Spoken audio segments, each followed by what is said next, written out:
দর্শক মণ্ডলী প্রত্যেকে স্বাগত জানাচ্ছি আজকের আনোয়ার খান মডার্ন মেডিকেল কলেজ হাসপাতাল মাই হেলথ থেকে। আমি ডাক্তার সাকলাইন রাসেল। কথা বলবো কিডনি রোগের নানা উপসর্গ, কারণ, প্রতিকার এবং প্রতিরোধের উপায়গুলো নিয়ে।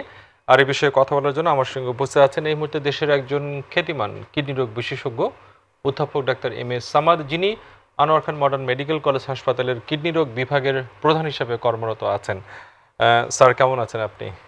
আলহামদুলিল্লাহ, আপনি কেমন আছেন? জি, ভালো স্যার। আমরা চাই যে আজকে আমাদের রোগীদেরকে আপনার মাধ্যমে, আপনাকে আমরা সবসময় পেয়ে থাকি। আজকে আমরা একটু কথা বলতে চাই দর্শক মণ্ডলী, আমাদেরকে যারা দেখছেন, আমরা চাচ্ছি যে আপনাদের বিভিন্ন সময় করা প্রশ্নগুলোর একটা সমন্বয় করবার জন্য। স্যার, প্রথমে যে বিষয়টি জানতে চাই যে কিডনি রোগ নিয়ে আমাদের অনেকগুলো ধারণা আছে, আবার কিছু কিছু কুসংস্কারও আছে। আমরা যেমন কোমর ব্যথা হলেই মনে করি যে কিডনির সমস্যা হয়ে গেল কিনা, কোমরের দিকে একটু সামান্য ব্যথা আমরা ভাবছি হয়তো বা আমার কিডনিতে কোনো প্রবলেম হচ্ছে। সাধারণত কিডনি রোগের কি কি উপসর্গ দেখা দিলে আমরা বুঝতে পারি যে হ্যাঁ, এই মানুষটার কিডনি রোগ হয়েছে? আমাদের দেশে কিন্তু আমরা যতটুকু জানি যে মানে ২ কোটির চেয়ে বেশি লোক এখন কিডনি রোগে আক্রান্ত। কিন্তু আমরা যখন সার্ভে করতে যাই তো দেখি যে যাদের কিডনি রোগ আছে এদের কিন্তু শতকরা ১০ ভাগ লোক জানে না যে তাদের ভিতরে কিডনি রোগ আছে। তো সেজন্য যে এই যে সুপ্ত অবস্থায় কিডনি রোগগুলো থাকে, তো এই রোগগুলো আছে কিনা এগুলোর বোঝার জন্য কিছু কিছু উপসর্গ আছে। কিছু উপসর্গ আছে যেগুলো শুরুতে দেখাই দেয় না, একদম লাস্ট পর্যায়ে দেখা দেয়। আমরা যদি মানে চিন্তা করি যে আমরা কি কি ধরনের উপসর্গ দেখলে আমরা সন্দেহ করব যে কিডনি রোগ হতে পারে। যেমন যাদের ডায়াবেটিস আছে দীর্ঘদিন ধরে, বিশেষ করে যাদের ইনসুলিন ডিপেন্ডেন্ট ডায়াবেটিস, যারা ইয়াং এজে যাদের হয়, টাইপ 1 যেটা, এটা যদি হয় তাহলে আমরা সাধারণত মনে করি যে ৭-৮ বছর ইনসুলিন নেওয়ার পর তারপরে তাদের কিডনি রোগের আক্রমণটা হয়। কিন্তু যেটা সবচেয়ে কমন, যেটা ৯০ ভাগ ক্ষেত্রেই দেখি আমরা, যে অ্যাডাল্ট অনসেট বা টাইপ 2 ডায়াবেটিস, টাইপ 2 যেটা শুরু হওয়ার ১০ বছর পরে থেকে কিডনি আক্রান্ত হওয়ার কথা, এবং ১৬-১৭ বছরে যে দেখা যায় যে কিডনি ফেল হয়ে গেছে। তাহলে আমরা ঝুঁকির মধ্যে একজন হলো যাদের ডায়াবেটিস আছে। কারণ যাদের ডায়াবেটিস থাকে এদের শতকরা ৪০ জনের দেখা যায় যে কোনো না কোনো সময়ে তাদের কিডনি আক্রান্ত হয়, এবং যেটা একবার আক্রান্ত হয় তো সেটা চলতে থাকে। দ্বিতীয়ত যাদের উচ্চ রক্তচাপ থাকে এদেরও দেখা যায় যে শতকরা ৩০ ভাগ ক্ষেত্রে এদের কিডনি আক্রান্ত হয়। তাহলে এই রোগীগুলোর সংখ্যা তো অনেক আমাদের দেশে। এরপর যাদের দেখা যায় যে বারে বারে কিডনিতে পাথর হয়েছে, ইনফেকশন হয়েছে, এরাও কিন্তু ঝুঁকিপূর্ণ। আবার যাদের ওজন স্বাভাবিকের চেয়ে বেশি, যারা স্থূলকায়, এরা কিন্তু ঝুঁকিপূর্ণ। এবং যারা অলস জীবনযাপন করে, এক্সারসাইজ করে না, এই আমাদের বাচ্চারা যেমন এখন দেখা যায় যে শহরে এমনকি গ্রামেও এরা বেশিরভাগ পছন্দ করে কম্পিউটার নিয়ে অথবা ভিডিও গেম নিয়ে, এখন তো মোবাইল ফোন নিয়ে, এগুলো নিয়ে টিপাটিপি করেই সময় কাটায়। এরা বাইরে খেলাধুলা করতে চায় না, স্পোর্টস করতে চায় না। এদের অলসতা দিয়ে জীবন শুরু হয়, কাজে এরা সারা জীবন অলস জীবনযাপন করবে, এরা কিন্তু ঝুঁকিপূর্ণ। আবার যারা স্মোকার, যারা ধূমপান করে, এরা ঝুঁকিপূর্ণ। আবার যারা দীর্ঘদিন ব্যথার ওষুধ খেয়েছে, এরা কিন্তু ঝুঁকিপূর্ণ। কাজে এই যে ঝুঁকিপূর্ণ যাদের কথা বললাম, এছাড়াও যাদের বারে বারে মূত্রতন্ত্রের প্রদাহ হয়েছে, যাদের কখনো একবার আকস্মিক কিডনি বিকল হয়েছিল, যদিও সেরে গেছে, কিন্তু এরা কিন্তু দীর্ঘস্থায়ী কিডনি রোগের জন্য ঝুঁকিপূর্ণ। যাদের কিডনিতে পাথর হয়, এরাও ঝুঁকিপূর্ণ। এখন এই যে ঝুঁকিপূর্ণ যারা আছে, তো এদের ক্ষেত্রে আমরা সব সময় খেয়াল রাখবো কতগুলো জিনিস। একটা হলো যে প্রস্রাবের দিকে। তো প্রস্রাবটাতে সেটা কি আমরা খেয়াল করব? একটা হলো পরিমাণ। যদি দেখা যায় যে একটা মানুষের স্বাভাবিক প্রস্রাব হচ্ছিল কিন্তু হঠাৎ করেই প্রস্রাব কমে গেল, সেটা হতে পারে যে কম পানি খাইছে সেজন্য প্রস্রাব কমে গেল, এটা কোনো সমস্যা নেই। কিন্তু যদি দেখা যায় যে পানি খাচ্ছে তারপরেও প্রস্রাব কম, এবং সেই সাথে কারো কারো শরীর, মুখ এগুলো ফুলে যাচ্ছে, তাহলে ধরে নিতে হবে এটা তার নেফ্রাইটিস হয়েছে। আবার দেখা গেলো কারো ডায়রিয়া হয়েছিল বা রক্তক্ষরণ হয়েছে, তারপরে তারা আস্তে আস্তে প্রস্রাব কমে গেল। অথবা বাচ্চার ডায়রিয়া হয়েছিল, অথবা জ্বর হয়েছে, ইনফেকশন হয়েছে, তারপর আস্তে আস্তে তার প্রস্রাব পরিমাণ কমে গেল। তাহলে কিন্তু এই কমাটা আকস্মিক কিডনি বিকল চিন্তা করবে। তো এটা একটা লক্ষণ যে প্রস্রাবের পরিমাণ যখন কমে যায়, সেই সাথে কারো কারো যদি শরীর ফুলে যেতে পারে, যেটা নেফ্রাইটিস যাদের হয়। আবার তাদের আবার খেয়াল রাখতে হবে, আচ্ছা প্রস্রাবে যে কমে যাচ্ছে রঙটা কেমন। যদি দেখা যায় যে প্রস্রাব কমে যাচ্ছে, শরীর ফুলে যাচ্ছে কিন্তু প্রস্রাবের রংটা লালচে, তাহলে কিন্তু চিন্তা করবো যে এটা একটা গ্লোমেরুলোনেফ্রাইটিস এবং এজিএন যেটা মানে হঠাৎ করে হয়েছে বা ইনফেকশনের জন্য হয়েছে, এরকম একটা গ্লোমেরুলোনেফ্রাইটিস, তাৎক্ষণিক চিকিৎসার দরকার। আবার এমন হতে পারে যে প্রস্রাবের পরিমাণ কমে গেল না, এটা বেড়ে গেছে, তাহলে কিন্তু প্রথমেই চিন্তা করবো যে এটা ডায়াবেটিসের কারণে হতে পারে। আবার বেশি করে পানি খেলেও সেজন্য হতে পারে। আবার দেখা যায় কারো দেখা যায় যে এই যে দীর্ঘস্থায়ী কিডনি রোগ, এটা যখন আক্রান্ত হয়ে গেছে তখন দিনের বেলায় প্রস্রাব হয়তো অত বেশি হয় না, কিন্তু রাতে রাতে উঠে তাদের বেশি বেশি প্রস্রাব করতে হচ্ছে, ঘন ঘন 2 বার 3 বার 4 বার, তাহলে এটা কিন্তু দীর্ঘস্থায়ী কিডনি রোগের একটা লক্ষণ। কাজেই বেশি হওয়ারও কিন্তু এটা যে চিন্তা করতে হবে যে কমে গেলেও চিন্তা করতে হবে, প্রস্রাব বেশি হলেও চিন্তা করতে হবে, প্রস্রাবের রং যদি লাল হয়ে যায় চিন্তা করতে হবে, যদি দেখা যায় প্রস্রাব একদম হেজি হয়ে যাচ্ছে বা মানে ঘোলাটে হয়ে গেল এবং সেই সাথে ঘন ঘন প্রস্রাব হচ্ছে, প্রস্রাব যে দুর্গন্ধ, প্রস্রাব আবার জ্বালা পোড়াও আছে, কারো কারো দেখা যায় সাথে তলপেটে ব্যথা আছে, কারো জ্বরও থাকতে পারে। তো এরকম যদি হয় এটা কিন্তু ইউরিনারি ট্র্যাক্ট ইনফেকশনের একটা সিমটম। অর্থাৎ প্রস্রাব যদি কখনো ঘোলাটে হয়ে যায়, ঘন ঘন হয়, এটাও একটা লক্ষণ। আবার যদি জ্বালা পোড়ার সাথে জড়িত থাকে।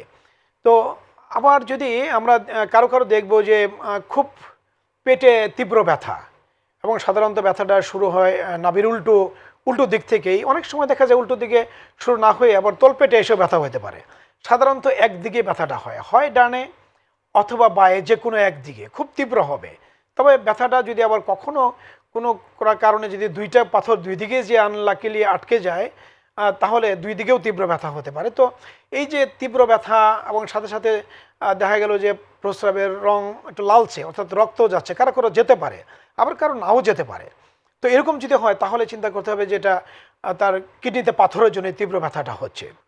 যারা ঝুঁকিপূর্ণ এদের চেহারাটা আস্তে আস্তে ফ্যাকাশে হয়ে যাচ্ছে, খাওয়ার রুচি দিন দিন কমে যাচ্ছে, কাজ করতেও তেমন মন বসে না, কোনো কিছু যদি জটিল কোনো চিন্তা করতে চায় দেখা যায় সে কনসেন্ট্রেট করতে পারে না, মনোযোগ দিতে পারে না, গায়ের রংটা দেখা যায় একটু কালচে কাদাটে বর্ণ হয়ে যাচ্ছে, আবার বিনা কারণেই দেখা যায় চুলকাচ্ছে, কোনো গোটাগাটি কিচ্ছু নাই কিন্তু চুলকাচ্ছে। এই যে সিমটমগুলো, এগুলো কিন্তু মানে দীর্ঘস্থায়ী কিডনি রোগের। এবং এটা যদি দেখা যায় আরও তীব্র হয়ে যায় তখন এর সাথে প্রস্রাবের পরিমাণ যেটা বলছিলাম আগেই কমে যেতে পারে, চোখ মুখ শরীর ফুলে যেতে পারে। তবে শরীর ফুলে নিয়ে তো আমাদের কাছে অনেকেই আসে, যদি শরীর ফুলে নিয়েই আসে তাহলে কোন লক্ষণ দেখে প্রথমে চিন্তা করব যে এই ফোলাটা এটা কিডনির জন্য। যদি এই ফোলাটা শরীর ফুলে যাচ্ছে কিন্তু এই ফোলাটা যদি প্রথমে শুরু হয় মুখ দিয়ে, অর্থাৎ মুখমণ্ডল ফুলে যাচ্ছে, চোখের পাতাগুলো ভারী হয়ে যাচ্ছে, পরে আস্তে আস্তে মানে সারা শরীর পা ফুলে গেল, পরে শরীর ফুলে যাচ্ছে। তো এই যে মুখ থেকে যদি শুরু হয় তাহলে আমরা একদম চিন্তা করবো যে এটা কিডনির কারণেই।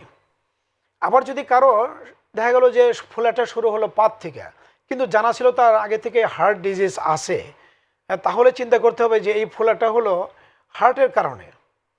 আবার যদি দেখা যায় কারো ফোলা শুরু হলো পেট থেকে কিন্তু চোখ মুখগুলো গর্তে বসে যাচ্ছে, গালগুলো গর্তে বসে যাচ্ছে কিন্তু পেটটা ফুলে যাচ্ছে, এটা কিন্তু আমরা বলি যে সিরোটিক ফেস বা হ্যাপাটিক ফেস, এটা একদম লিভারের জন্য এই ধরনের মানে ফুলে নিয়ে আসবে। তো এই যে লক্ষণগুলো এগুলো দেখে আমরা ধারণা করতে পারি। প্রথমে আপনি একটা উদাহরণ দিয়েছিলেন যে অনেকেই বলে যে কোমরে ব্যথা হলে কিডনির রোগ। আসলে কি কোমরে ব্যথা হলে এটা কিডনির চিন্তা করব? ঠিক তা না, কোমরে ব্যথা অনেক কারণ হতে পারে, তবে সবচেয়ে কমন কারণ হলো যে মেরুদণ্ড, সেই মেরুদণ্ডের হাড়ের ক্ষয় হতে পারে, দুই হাড়ের মাঝে নরম জিনিস থাকে সেটা কোনো কারণে গলে গিয়ে যদি এক সাইডে বেরিয়ে নার্ভে চাপ দেয় সেই কারণে ব্যথা হতে পারে। তবে এই ব্যথাটা আমরা কি পার্থক্য করতে পারবো কিডনির ব্যথার থেকে? কিছুটা উপায় আছে। আগে বলছিলাম যে কিডনির ব্যথা সাধারণত পেটের দিকে, তল পেটে, এবং সেটা নিচে নামতে নামতে সেটা অন্ডকোষ যেটা আছে অন্ডকোষে যেতে পারে, বা ফিমেলদের যে ফিমেল অঙ্গ আছে সেখানে চলে যেতে পারে ব্যথাটা। আর যেটা কোমরে ব্যথা যদি স্পাইন থেকে হয় সেটা হলো সামনে বাঁকা হতে, ডাইনে বাঁকা হতে, বা আমরা যদি যে কোনো দিকে যদি মোচড় দেই তাহলে ব্যথাটা বেড়ে যাবে। আবার যদি খুব জোরে কাশি দেই, যদি সেটা যদি দেখা যায় যে দুই হাড়ের মাঝে নরম জিনিসটা গলে গেছে এবং ব্যথাটা তখন রেডিয়েশন হবে কোমর থেকে, একদম দেখা যায় কোমরে ব্যথা শুরু হয়েছিল সেটা একদম পার তলা পর্যন্ত চলে যাচ্ছে, অথবা কারো হাঁটুর নিচ পর্যন্ত চলে যাচ্ছে, তো এরকম ব্যথাটা যদি পায়ে চলে যায় তাহলে কিন্তু এটা কিডনির জন্য না, এটা হলো যে তার ওই কোমরের জয়েন্ট থেকে এই ব্যথাটা, এবং সেটা সাধারণত কাশি দিলে হাসি দিলে ব্যথাটা তীব্রতা আরও বেড়ে যায়, অথবা কোনো ভারী জিনিস টান দিলে ব্যথাটা বেড়ে যায়। তো এভাবে আমরা মোটামুটি আলাদা করতে পারি। তো এরপরেও আমাদের অনেক কনফিউশন থেকে যায়, কারণ মুখ শরীর ফুললে আমরা আগেই বলছি যে অনেক রোগের কারণে শরীর মুখ ফুলতে পারে, আবার অনেক রোগের কারণে পেটে ব্যথা হতে পারে, অনেক রোগের কারণেই আমাদের ক্ষুধামন্দ হতে পারে, বমি হতে পারে, রক্তশূন্যতা হতে পারে। তো সেই জন্য এগুলো কোন কারণে হয়েছে সেগুলোর জন্য আমরা প্রথমে তো তার হিস্ট্রি নিয়ে আমরা একটা ধারণা করি। মানে যেটা কি মাই হেলথ দেখে নিজে নিজে ডাক্তার হওয়ার সুযোগ নাই আর কি। আপনি যা সচেতন হবেন কিন্তু নিজের রোগ নিজে ডায়াগনোসিস করবেন না। দর্শক, আমরা একটা বিরতি নিচ্ছি, বিরতির পর আবারও কথা বলবো, আমাদের সঙ্গেই থাকুন। দর্শক, বিরতির পর আবারও স্বাগত জানাচ্ছি আজকের আনোয়ার খান মডার্ন মেডিকেল কলেজ হাসপাতাল মাই হেলথ থেকে। আমরা কথা বলছি কিডনি রোগের উপসর্গ এবং এর প্রতিরোধগুলো নিয়ে। সঙ্গে আছেন অধ্যাপক ডাক্তার MS সামাদ, দেশের একজন খ্যাতিমান কিডনি রোগ বিশেষজ্ঞ। স্যার, আমরা অনেকগুলো লক্ষণ জেনেছি। আমার মনে হয় যে যারা শুনেছেন তারা মোটামুটি একটা আইডিয়া পেয়ে যাবেন যে কিডনি রোগ বলতে আসলে শুধু কোমর ব্যথা না, আরও অনেক কিছু এর সঙ্গে জড়িত আছে। তো কারা বেশি ঝুঁকিপূর্ণ কিডনি রোগ হওয়ার জন্য? এই যে উপসর্গগুলো বললাম অনেকগুলো, যে এগুলো যাদের মানে থাকবে তাদের আমরা পরীক্ষা নিরীক্ষা করব। বিশেষ করে এই যে ঝুঁকির কথা যেটা বলছিলাম, যে যাদের ডায়াবেটিস আছে, উচ্চ রক্তচাপ আছে, যারা অলস জীবনযাপন করে, যারা স্থূলকায়, যারা ধূমপান করে, যারা বিষ বেদনার বড়ি খায় বেশি করে, যাদের কিডনিতে পাথর হয়েছে বা ইনফেকশন হয়েছে, যাদের বংশে কিডনি রোগ আছে, এবং যাদের বয়স 40-এর থেকে যতই বাড়তে থাকবে এদের ঝুঁকিও তত বাড়তে থাকবে। কাজেই যে যারা বললাম এরা সবাই কিন্তু কিডনি রোগের জন্য ঝুঁকিপূর্ণ। সেক্ষেত্রে স্যার, আপনারা কিভাবে একজন মানুষের উপসর্গ দেখা দিলে আপনারা কিভাবে তাকে শনাক্ত করেন যে হ্যাঁ, তার কিডনি রোগটা আমরা নিশ্চিতভাবে জানতে পারবো এই পরীক্ষাগুলো করলে? আমরা যেটা করে থাকি, সবাইকে যারা উপদেশ দিই, যে যারা এই যে ঝুঁকিতে, যাদের কথা বললাম যারা ঝুঁকিপূর্ণ, এদের যেহেতু আমরা আগেই বলেছি যে কিডনির ক্ষমতা 70 থেকে 90%, আগে বলতাম 80, আসলে 90% পর্যন্ত নষ্ট হওয়ার আগে তেমন কোনো লক্ষণ দেখা দেয় না। সেজন্য আমাদের কিন্তু যারা ঝুঁকিপূর্ণ তাদের বছরে অন্তপক্ষে 2বার করে কিছু পরীক্ষা করতে হবে, যে পরীক্ষা দিয়ে আমরা বুঝতে পারি যে কারো মধ্যে কিডনি রোগ থাকার কোনো সম্ভাবনা আছে কিনা। এবং সেটা কিন্তু মাত্র 2টা পরীক্ষা দিয়ে আমরা বলতে পারি যে তার ভিতরে কিডনি রোগ আছে কিনা। তো সেই 2টা পরীক্ষার একটা হলো প্রস্রাব থেকে আমরা দেখি প্রস্রাবের মধ্যে প্রোটিন যায় কিনা, এবং খুব অল্প পরিমাণেও যদি প্রোটিন যায় সেটাকে মাইক্রো অ্যালবুমিন বলে। এটা কিন্তু কিডনি রোগের জন্য একটা অশনি সংকেত। অর্থাৎ যারা ঝুঁকিপূর্ণ আছে তাদের বছরে অন্তপক্ষে 1বার কি 2বার পরীক্ষা করে, ইউরিন পরীক্ষা করে দেখবে যে সেখানে অ্যালবুমিন যায় কিনা, এবং প্রস্রাবে কোনো মাইক্রো অ্যালবুমিন আছে কিনা, অথবা কোনো রক্তকণিকা আছে কিনা। প্রস্রাব পরীক্ষা করলেই, রুটিন টেস্ট করলে এটা বেরিয়ে আসবে। দ্বিতীয়ত আরেকটা পরীক্ষা আছে, সেটা হলো ক্রিয়েটিনিন। সেটা রক্ত থেকে আমরা দেখি। তো এই ক্রিয়েটিনিন থেকে একদম আমরা একটা ফর্মুলা দিয়ে অ্যাকুরেটলি বের করা যায় যে 100 ভাগে কত ভাগ কিডনি কাজ করছে। তো যদি কিডনির ক্ষমতা 100 ভাগ থেকে কমতে কমতে 60-এর নিচে চলে আসে, তাহলে কিন্তু আমরা তো অবশ্যই তাকে বলবো যে এটা কিডনি রোগ হয়েছে। তবে যদি কিডনির ক্ষমতা মানে ইজিএফআর, সাধারণত একজন অ্যাভারেজ অ্যাডাল্টের এই ইজিএফআর থাকে 125 গড়ে, কিন্তু এর রেঞ্জ হলো 100 থেকে 145। তবে আমরা হিসাব করার সময় 100কে বেসলাইন ধরি, এই জন্য ধরি যে মিনিমামটাও যদি থাকে সেটাকে আমরা 100% ধরবো। কারণ আমাদের জন্য অনেক রিজার্ভ থাকে, কিডনির যতটুকু আমাদের দরকার তার চেয়ে অনেক বেশি কিডনি আমাদের কাজ করতে পারে। তো যদি দেখি যে তার প্রোটিন যাচ্ছে কিন্তু তার কাজ করছে 100 ভাগ, তাহলে কিন্তু সে কিডনি রোগী। এটা হলো স্টেজ 1। তো কিডনি আমার দেখা গেল যে এই ক্ষমতা ইজিএফআর যেটা, সেটা 90 থেকে 60 পর্যন্ত, তাহলে বলবো যদি প্রোটিন যায় স্টেজ 2। যদি প্রোটিন না যায় বা কিডনির কোনো সমস্যা না থাকে তাহলে আমরা তাকে কিডনি রোগী বলবো না। কিন্তু ক্ষমতা যদি 60-এর নিচে চলে আসে ইজিএফআর, তাহলে কিন্তু তাকে আমরা বলবো যে এটা কিডনি রোগী, এবং ডাইরেক্টলি স্টেজ 3। কারণ স্টেজ 1-2-এ কিন্তু আমরা প্রোটিন যদি যায় অথবা কিডনির যদি কোনো আলট্রাসোনোগ্রাম করে দেখি যে কোনো ড্যামেজ আছে, তাহলে আমরা 1-2 আমরা বলবো। আচ্ছা। কিন্তু যদি ক্ষমতা কমে যদি 60-এর নিচে আসে তাহলে আমরা এটা সরাসরি স্টেজ 3 এটা। অর্থাৎ যদি 30 থেকে 60 পর্যন্ত থাকে এটা স্টেজ 3, আবার যদি 15 থেকে 29 থাকে এটা হলো স্টেজ 4, এবং 15 নিচে যখন চলে আসবে কিডনির ক্ষমতা তখন আমরা বলবো স্টেজ 5। স্টেজ 5 মানে তখন বেঁচে থাকার জন্য তাকে ডায়ালাইসিস অথবা কিডনি সংযোজন করতে হবে। তবে এই দুইটা পরীক্ষা করি তাহলে আমরা প্রথমে কিন্তু আমরা বের করে ফেলতে পারছি যে কিডনি কতটুকু কাজ করছে এবং তার কিডনি আক্রান্ত হওয়ার কোনো সম্ভাবনা আছে কিনা। তো এরপরে যখন দেখা যাবে যে সত্যি তার কিডনি আক্রান্ত, তখন কিন্তু আমরা অনেকগুলো পরীক্ষা করি। তখন উদ্দেশ্য থাকে যে আচ্ছা তাহলে কোন স্টেজে আছে সেটা বের করা। 2 নম্বর হলো যে এই স্টেজে কী কী জটিলতা হতে পারে, সেই জটিলতাগুলো আছে কিনা, কেন কিডনি এই যে আক্রান্ত হলো কারণগুলো ডিটেল বের করার জন্য। তো এগুলো বের করার জন্য আমরা তখন অনেক প্রয়োজন অনুযায়ী আমরা পরীক্ষা করে সেইগুলো নির্ণয় করে যেগুলো দেখা যায় যে আমাদের রক্তে অসংখ্য উপাদান আছে যেগুলো একদম ব্যালেন্স অবস্থায় থাকতে হয়। এটা কমে গেলেও আমাদের জন্য ডেঞ্জার, বেড়ে গেলেও ডেঞ্জার।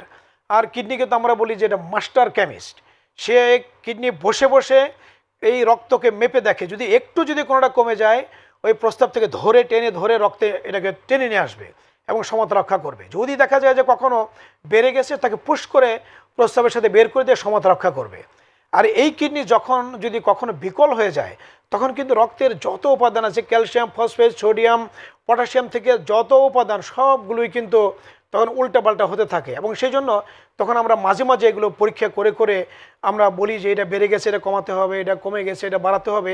এভাবে সমতা যদি আমরা রক্ষা করতে পারি তাহলে কিন্তু দেখা যায় যে তার যে কিডনি খারাপ হচ্ছে এই গতিটাকে আমরা অনেক স্লো করে দিতে পারি। তো এরপরে যদি আমরা যাই যে আচ্ছা আমাদের প্রোটিনের কথা বললাম, তো ধরেন প্রোটিন অল্প মাত্রায় গেলে তো মাইক্রো অ্যালবুমিন, কিন্তু যদি দেখি যে এটা আরও বেশি মাত্রায় যাচ্ছে কিন্তু তার ডায়াবেটিস নাই, তো যদি ডায়াবেটিস থাকে প্রোটিন যাচ্ছে তাহলে এটাকে আমরা বলি যে ডায়াবেটিক নেফ্রোপ্যাথি। এটা অর্থাৎ ডায়াবেটিস থেকে তার কিডনি আস্তে আস্তে তার যে ছাঁকনি আছে 24 লক্ষ ছাঁকনি সেগুলো ড্যামেজ হয়েছে। তো যখন ড্যামেজ হয়ে যায় তখন ওই ছাঁকনিগুলোর কাজ হলো দরকারি জিনিস সব ধরে রাখা, অপ্রয়োজনীয় জিনিসগুলোকে ছেড়ে দেওয়া। কিন্তু যখন ছাঁকনি ড্যামেজ হয় তখন তো অনেক দরকারি জিনিস এই ড্যামেজ পথে বেরিয়ে যায়। তো প্রোটিনও এর মধ্যে একটা উপাদান এবং সেই প্রোটিনগুলো বেরিয়ে যায়। কাজে আমরা যদি জানি তার ডায়াবেটিস আছে এবং ডায়াবেটিসের 8-10 বছর যাবৎ ভুগতেছে, তারপরে তার প্রোটিন যাচ্ছে, তখন কিন্তু আমরা এটাকে বলবো ডায়াবেটিক নেফ্রোপ্যাথি হচ্ছে। তাহলে ডায়াবেটিক নেফ্রোপ্যাথির সব চিকিৎসা দিব। কিন্তু অনেক রোগী আমাদের কাছে আসে যে যাদের শরীর মুখ ফুলে যাচ্ছে, প্রস্রাবে অনেক প্রোটিন যাচ্ছে, তা তো ডায়াবেটিস ছিল না, তাহলে এটা কি?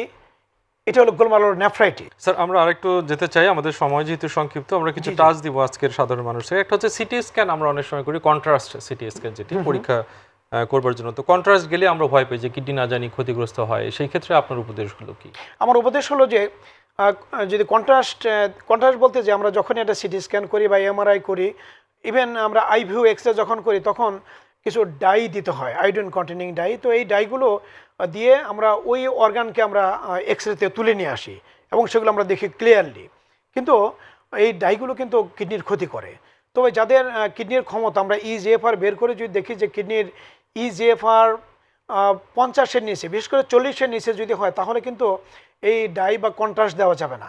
এই কন্ট্রাস্ট কিন্তু সিটি স্ক্যান করার সময় দরকার পড়ে টিউমার ডিটেকশনের জন্য এবং আরও অনেকগুলো কারণে এগুলো ইউজ করা হয়। এমআরআই, গ্যাডুলিনাম সেগুলো ইউজ করা হয়, এমনকি আইভিউ করতে তো কন্ট্রাস্ট দিয়ে আমরা দেখি। তো কাজেই যখনই এই সমস্ত ইমেজিং করা হবে তার আগে উচিত হবে কিডনি ফাংশন টেস্ট করে, যদি দেখা যায় যে ক্রিয়েটিন 1.4-এর উপরে আছে অথবা ইজিএফআর বের করে 40 নিচে আছে তাহলে এই কন্ট্রাস্টগুলো দেওয়া যাবে না। আর যদি 15 নিচে থাকে কন্ট্রাস্ট দিলেও সেটা পরিমাণে কম করে দিতে হবে এবং যারা আইসোঅসমোলার সেটা দিবে তারা। বায়োপসি কথাটির সঙ্গে সব সময় পরিচিত, কিডনি বায়োপসি করা হয়, এটা কখন এবং কিভাবে করা হয়?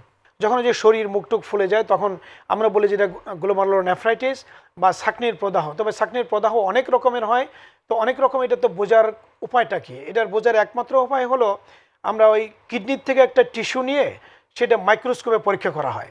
তো মাইক্রোস্কোপে পরীক্ষা করে আমরা দেখি যে এটার কী স্ট্রাকচারে ড্যামেজ হয়েছে সেটা। আর 2 নম্বরে অনেকগুলো ইমিউনোলজিক্যাল টেস্ট করে দেখি যে কোন ধরনের ইমিউনোলজিক্যাল ড্যামেজ হয়েছে। এটা কি স্যার আপনারা করেন না সার্জন প্রয়োজন হয়? না, এই বায়োপসিটা আমরা নেফ্রোলজিস্ট যারা আছে আমরা করি। তবে আমরা এই বায়োপসিটা যেমন আমরা আলট্রাসোনোগ্রামের আগে যখন আমরা আলট্রাসোনো মেশিন আসেই নেই আমাদের দেশে, তো তখন কিন্তু আমরা বায়োপসি করতাম আইভিউ করে। কিন্তু যাদের ক্রিয়েটিন বেশি ওদের আইভিউ করা যেত না। আর আইভিউ তো এক্স্যাক্টলি কিডনির কোন জায়গায় আছে সেটা বোঝা যায় না। শ্বাসের সাথে কিডনি 2 ইঞ্চি করে উপরে নিচে যায়। তো তারপরে এখন কিন্তু আমরা করছি হলো আল্ট্রাসোনো মেশিন দিয়ে একদম ডাইরেক্ট আগে করতাম আল্ট্রাসোনো মার্কিং করে, সোনোলজিস্টটা মার্কিং করে দিত, তারপরে সেটা দেখে দেখে ওইখানে সই ফোটাতাম, এতেও এখন সমস্যা directly হতো, করছেন। আপ ডাউন শ্বাসের সাথে মানে উপরে নিচে চলে যেতে পারে, কাজে সেখানে মিস হতো। কিন্তু এখন আমরা একদম ডাইরেক্টলি আল্ট্রাসোনো মেশিনের প্রুফ ধরে আমরা একদম জায়গাটাকে অবশ করে সুই দিয়ে এটাকে তুলে নিয়ে আসি, যাতে করে আমরা একজ্যাক্ট যে পয়েন্ট থেকে আনা দরকার সেই পয়েন্ট আনতে পারি এবং যাতে অন্য কোনো অর্গানের কোনো ক্ষতি না হয়। বিপদ হতে সেভাবে। পারে না? জি, মানে বায়োপসি নেওয়ার পরে কি কোনো বিপদের ভয় আছে? বায়োপসি নেওয়ার পরে কিছু কিছু প্রত্যেকটা আমরা জানি যে যত প্রসিডিউরই আছে সবগুলোতে কিছু না কিছু সাইড ইফেক্ট থাকে, তবে এটা এখানেও আছে। কিন্তু সেগুলো হলো যে আমরা যে কিডনিটা টিস্যু তুলে নিয়ে আসি, কাজ ওখানে কিডনিটা ইনজুরি হয়, আমরা জানি কিডনি হাইলি ভাস্কুলার, কাজ ওখান থেকে একটু প্রস্রাবের সাথে রক্ত আসবে, কারো হয়তো একটু বড় রক্তনালী কেটে গেল, সেজন্য রক্ত একটু পরিমাণে বেশি আসতে পারে, 2 দিন 3 দিন যেতে পারে, কারো বেশি রক্ত আসলে জমাট বেঁধে প্রস্রাব বন্ধ হতে পারে, কিন্তু এগুলো খুবই রেয়ার। শতকরা 95 ক্ষেত্রে আমরা দেখি যে আজকে বায়োপসি করলাম বিকেলে, হয়তো কালকে সকালে আমরা বাড়িতে পাঠিয়ে দিতে পারছি তাকে। ধন্যবাদ এভাবে স্যার, হয়। আমরা সময় শেষ হয়ে গেছে। আপনি অনেক সময় দিয়েছেন এবং আশা করি যে আজকের আলোচনাগুলো আমাদের সাধারণ মানুষের উপকারে আসবে। আপনাকে অসংখ্য ধন্যবাদ জানাচ্ছি। ধন্যবাদ আপনাকে, ধন্যবাদ মাই টিভি কর্তৃপক্ষকে এবং দর্শক মণ্ডলীকেও।